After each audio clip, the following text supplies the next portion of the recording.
Is Tower Fantasy killing their game? That is a question that I have been asked on stream. That is a question I have been asked in the comments of my Neverness to Everness videos.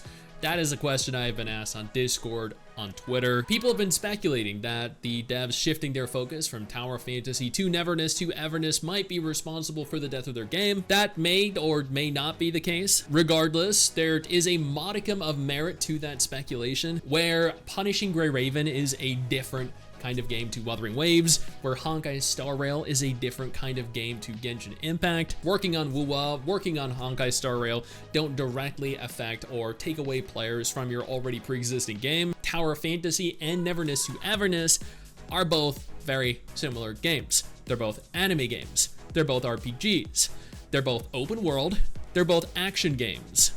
The only difference is one is going to be a predominantly single player experience, and the other, Tower Fantasy, is a single player experience, but with a fake MMO world. So people have been asking me, Stix, should I begin playing Tower Fantasy now, knowing that in the future, Tower Fantasy probably is going to get shafted by the devs?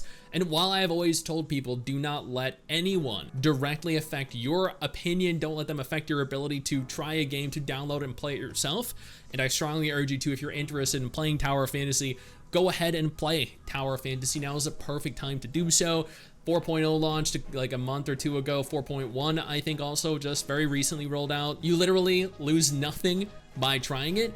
And I've always said Tower Fantasy is a fun game. It was the developers that I thought were incompetent. I do think that having two games that are so similar to one another could directly affect the other, could be a detriment, and could inhibit the success of each respective game. Where I think Punishing Grey Raven and Wuthering Waves, where I think Genshin Impact, Star Rail, and Zenless all work, is that they are all contrastingly different games. People that want to play a turn-based, story-driven, segregated RPG will enjoy that in Star Rail. People that want to play an open-world action RPG will enjoy that in Genshin Impact. People that want to play a semi-instanced, semi-dungeon crawler game like Zenless will opt to go play Zenless. While they are all Hoyo games, and while they all will share a degree of the same player base, they are all going to target a different demographic,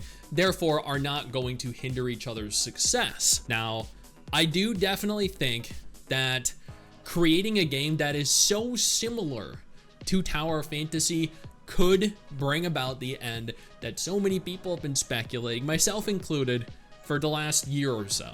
I've done countless videos on Tower Fantasy's decline. It has been in a perpetual state of decline pretty much since it launched globally.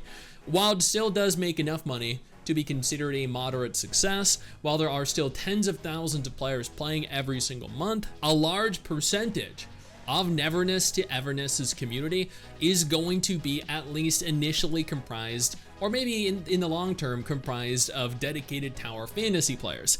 From what I've seen of Neverness to Everness, I've pointed out the flaws in the trailers that I've seen thus far. I think Neverness looks like a vastly superior version of Tower Fantasy. With this in mind, if you have the same dev team and you're pushing out a game that is so similar, with the exception of the people that don't want to abandon their game because of the financial investment they have put into it, who is honestly going to prefer the old dated game when you have something newer, something better? Hada have proven time and time again that they really don't want people to play Tower Fantasy. They allow you to skip so much of the story, so many of the areas, because they're just embarrassed by it. It's humiliating for them to have such an inferior version of the game be playable. And while I think Neverness to Everness could be a fantastic game if the devs listen to player feedback and they're not caught stealing or plagiarizing, I don't think that they're going to necessarily run into the same issue. The issue, of course, being horrendous storytelling, the inability to grasp, to grip, to enthrall, to retain player attention and retention. I don't know a single person that plays or has played Tower Fantasy and says the story is great. I don't know anyone that says I am so enthralled with this world that I can't play anything else. Where on the contrary, I've heard repeatedly, I got into Wuthering Waves and I can't return to Genshin. I can't return to Tower Fantasy. I can't play anything else because I miss the ability to grapple. I miss the ability to wall climb. I miss the phenomenal action combat that WoW has. I just think having the same developers create essentially the same game, but an updated version of it is going to 100% unequivocally be a detriment to Tower Fantasy. It's going to happen. They're going to appeal to the same market, and players are going to be stuck between an old dated game that honestly looks like it came out in 2010 versus a game that looks like it could almost compete with Genshin Impact graphically. I know a lot of Tower Fantasy's revenue is made on PC.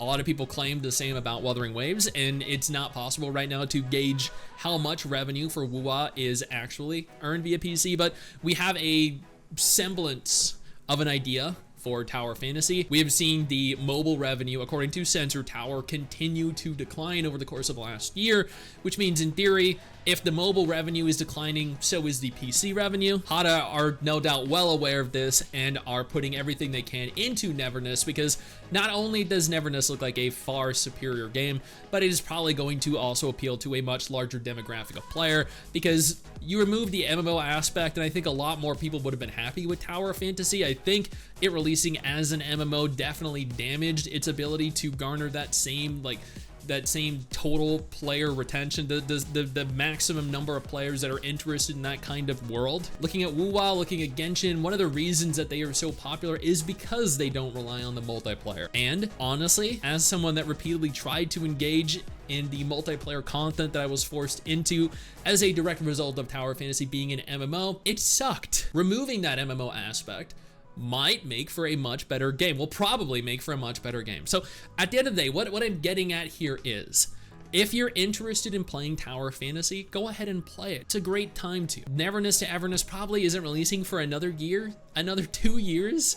You got plenty of time to play Tower Fantasy right now. I think Neverness is going to 100% replace Tower Fantasy, both in terms of being a direct moneymaker for Hada, being their cash cow, and for being the game that players want to play as a part of Hada's community. It's going to happen. It's just better. That doesn't mean Tower Fantasy is bad. It just means it's not as good. And when given the opportunity between something really good and something that isn't, why would you play the lesser of the two games? You wouldn't. And that is why at the end of the day, an answer to everyone that continues to ask me, is Tower Fantasy dying or is it dead? No, it's not dead yet, but Neverness probably will be the thing that kills it.